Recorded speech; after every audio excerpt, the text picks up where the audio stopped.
देश में डॉक्टर्स और मेडिकल वर्कर्स की सुरक्षा के मुद्दे पर लगातार स्वास्थ्य मंत्रालय की तरफ से कदम उठाए जा रहे हैं। कोलकाता मेडिकल कॉलेज में डॉक्टर के साथ रेप और हत्या की घटना के बाद सुप्रीम कोर्ट की तरफ से नेशनल टास्क फोर्स का गठन हुआ, जिसमें डॉक्टर्स की सुरक्षा को लेकर के फैसले होंगे।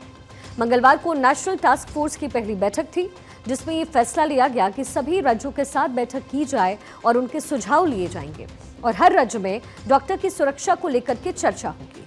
इस संबंध में आज सभी मुख्य सचिवों के साथ राज्य डीजीपी के साथ बैठक की गई, ताकि वो अपने राज्यों के सभी अस्पतालों में उपायों को लागू करने की अपनी तैयारी पर चर्चा कर पाएं।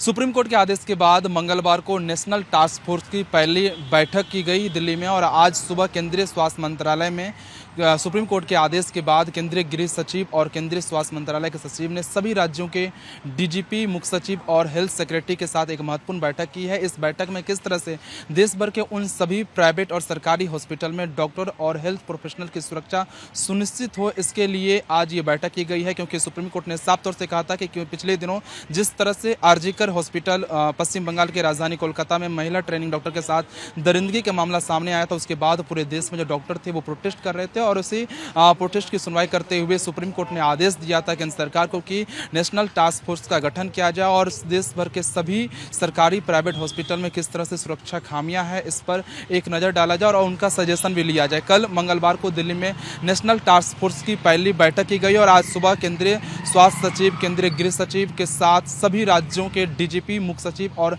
हेल्थ सेक्रेटरी जो है बैठक में मौजूद थे और अपने अपने राज्यों में किस तरह से उनके राज्य में जो सरकारी हॉस्पिटल है, निजी हॉस्पिटल है, उसमें सुरक्षा खामियां हैं और राज्य सरकार की तरफ से क्या सुरक्षा प्रबंध किए जा रहे हैं, उन सभी पर एक बैठक की गई और इस बैठक में केंद्रीय स्वास्थ्य सचिव के द्वारा बैठक खत्म होने के बाद एक निर्देश भी सभी राज्यों को जारी किया गया, जिस निर्देश में कई पॉइंट का जिक्र किया गया है ताकि इन सरकारी प्राइवेट हॉस्पिटल में डॉक्टरों की सुरक्षा सुनिश्चित हो सके। कैमरामैन सरवन के साथ केशव कुमार झा, भारत 24 दिल्ली। कर्मचारियों के लिए सुरक्षा बढ़ाने और सुरक्षित माहौल बनाने के लिए कुछ चीजों पर विचार किया जा सकता है। इस बैठक में कई मुद्दों पर चर्चा की गई, जिसमें कि 26 ऐसे राज्य हैं जहां पर पहले से ही सुरक्षा के तमाम प्रबंध किए गए हैं। बीएसएन में दिए गए प्रावधानों को डॉक्टर्स के बीच बेहतर तरीके से बताया जाए। इसके साथ ही मेडिकल कॉलेज में सिक्योरिटी ऑफिसर्स की संख्या बढ़ाई जाए। अस्पताल और मेडिकल कॉलेज में जो आउटसोर्सिंग स्टाफ है उसका पुलिस वेरिफिकेशन हो। अस्पतालों का सिक्योरिटी ऑडिट इसके साथ ही डिस्ट्रिक्ट मजिस्ट्रेट और एसपी के जरिए ये करवाया जाए। अस्पतालों में पुलिस चौकी और पुलिस थाना स्थापित करने का प्रावधान हो। इसके साथ ही नाइट पेट्रोलिंग को भी बढ़ाने की जरूरत है, ये कहा गया। अस्पतालों में सीसीटीवी नेटवर्क की भी समीक्षा की जाए, ये भी कहा गया। अस्पतालों और मेडिकल कॉलेज में पर्याप्त रोशनी की व्यवस्था हो।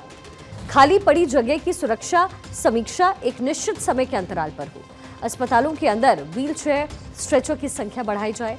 रात के वक्त रेगुलर सिक्योरिटी पेट्रोलिंग के निर्देश दिए गए हैं। ये कुछ अहम डिसीजंस हैं जो बैठक में जिन मुद्दों पर बातचीत हुई है।